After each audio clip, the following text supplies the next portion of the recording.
Sindaco, ecco, in merito a quello che sta succedendo e che succede in particolare i fine settimana a San Leone, fatti sicuramente gravissimi, lei ha pensato di interessare la Prefettura di Agrigento ottenendo un importante risultato. Quale?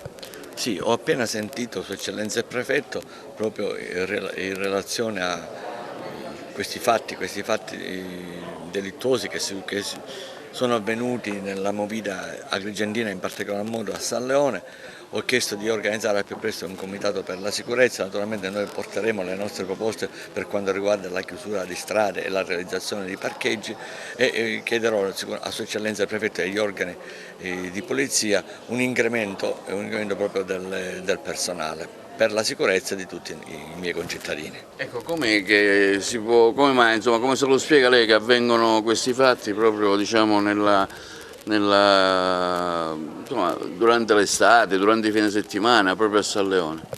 Perché San Leone è invasa anche dalla provincia, quindi capite bene il numero di avventori è elevato, poi magari gioca un ruolo importante l'alcol, il traffico, quindi si capisce bene poi che basta una scintilla per poi scatenare una rissa.